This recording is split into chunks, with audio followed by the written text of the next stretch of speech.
This is turning out to be quite a good day. If it pours down with rain tomorrow, I don't care because I won't come out here because I've just dug up a beautiful little Georgian shoe buckle and it's complete. Look, the pin, and look at the catch plate at the back. I'm not going to clean it up anymore, but it's absolutely gorgeous. Oh dear, oh dear. Happy days. It's a medieval buckle. Now it's all folded up on itself. That is actually the pin, it's still intact. This plate will fold out. That is the actual the buckle plate, which would have attached with these rivets to a leather belt. Just the right thickness for 14th, 15th century. That is going to clean up nice tonight, all opened up, and well, hey, get ready for the evening review. Yes, tonight we are talking about buckles, and they are just, well, they're my favourites really, along with coins. Look at them, they're absolutely gorgeous, little works of art. And where do we start? Well, the Romans brought them over here in 1st century AD. They wore them for their body armour and for the horse harnesses, and they were bronze, and yes, they're found. I haven't found one, never mind. We start really with about the middle of the 13th century, and this is a point when mass production made them more accessible to people with not quite so much cash, and everybody wanted them. And although they look beautiful and green and patinated now, of course, they were all gilded and would have looked absolutely almost like the real thing, you know, like a solid gold or silver, which would have been very rare, but they were made. So they made these in ceramic moulds, probably about 12 at a time, and you've got this lovely D shape, which had been around for centuries before. The Saxon ones looked very similar, but this is a 1250, 1300 to 1450 period. Would have been used for personal dress. It would have had, now you've got this offset strap bar here, and obviously you would have had the pin coming along here, and then a actual strap plate, which would have looked something like that. That's what you have there. You see you've got there the strap plate, and then at the other end, of course, the strap ends. And I think I've got a couple here. They're pretty humble ones, but they are still, I believe, strap ends. Maybe that one's not at the end. You know, anybody knows, do let me know. But anyway, going back to this period. So this period, you've got these single loop. You've got little lobe knops, it's very, very popular, and again this would have had a plate mostly on it. The pins being mostly iron, and most of them have gone, you know. Okay, these aren't complete buckles, but they're not bad. You've got this lovely little sort of lipped, notch lip there. This is beautiful thing. Mostly, you know, it could have been off of a stirrup. I've got some more bits of stirrup here. Would have looked something like that, you see, where you've got, my one's actually got 3 holes here. Would have mostly had 3 straps, one going underneath the, well, not the heel, because they didn't have heels, but underneath here, the heel of the foot, and then one round the back and one over. So this one's actually just a 2, but you can see that was, they were lovely, weren't they? But you get the idea with these ones must be slightly later.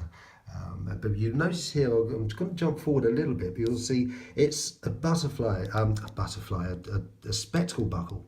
And they weren't really around till about the 1500s, but they could have been slightly earlier, because I've seen them on effigies in churches. A great place to check out buckles and details in armour, because if they're in pretty good condition, some of the marble ones, they really are stunning, give you a really good idea. There's another one, look, there's a medieval boot with butterfly buckles, which I wasn't going to talk about for at least another 5 minutes, but there you go. Just digressed, and that's that. And then you get still within the same period. So all of these really are medieval along here. We can say they are officially medieval. You've got these nice D-shaped buckles here with this sort of oval frame, and you've got this lovely sort of forked plate, which is sort of, you know, it's composite to the actual buckle itself. And it's interesting, this one, it's got that classic patination, it's pretty rounded and shot. And then this one, which I dug up within a week or so, it's absolutely so sharp. It's still got a tiny bit of the pin left, which is really lovely. And there's sort of, you know, tin, and you can see, I don't know if it was gold, and even parts of solder, because you see this was cut like this, so that when they slipped, the buckle plate over it, and then the solder would run in, and then have a bit more surface area for it to hold tight. Obviously, that after a few centuries, it's given up the ghost. Maybe it came off though.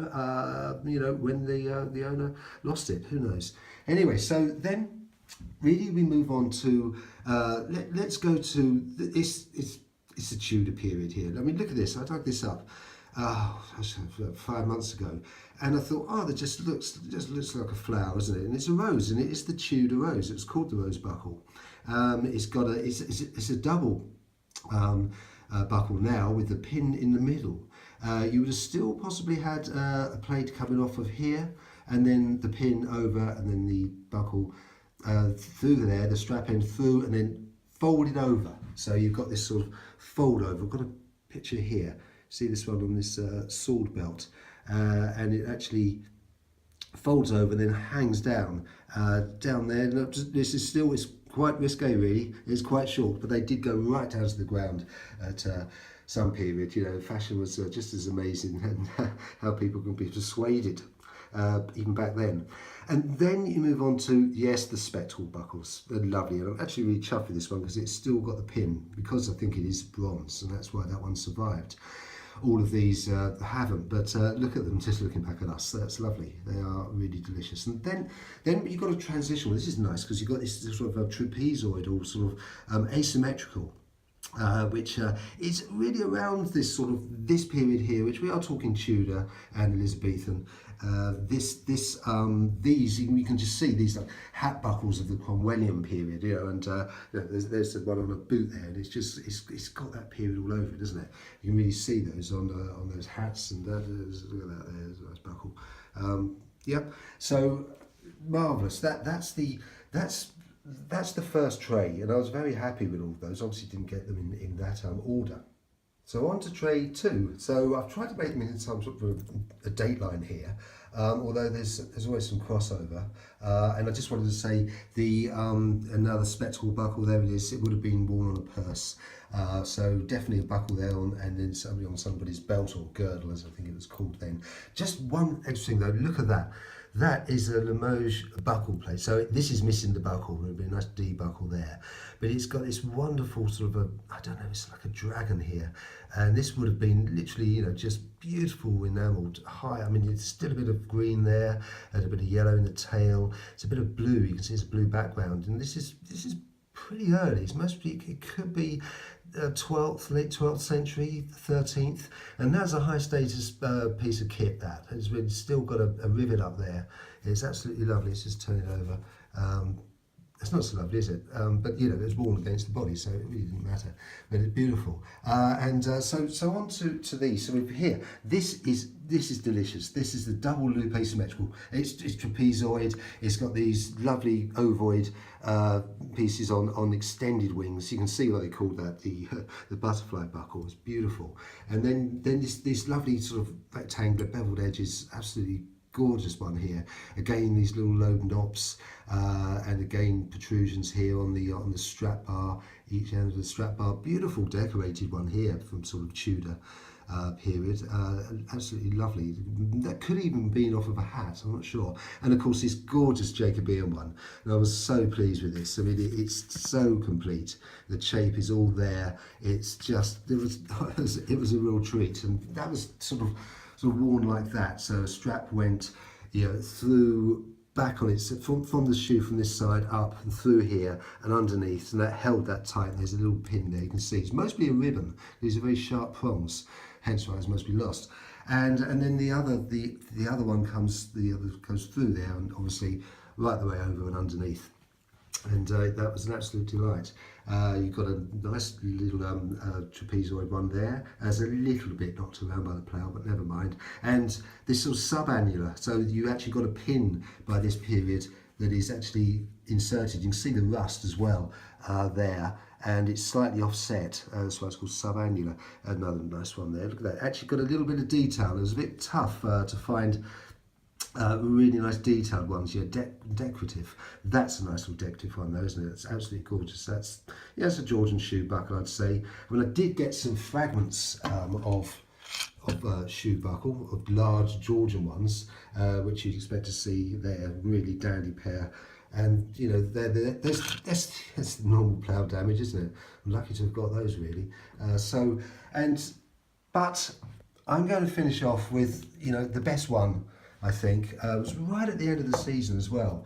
And there you are. So we've talked about, you know, the D shape over there and how that evolved. Well, this is an early one, I believe. And it's got the pin and it's got the actual buckle plate as well, with 3 of the rivets still in place. So the strap would have gone off there.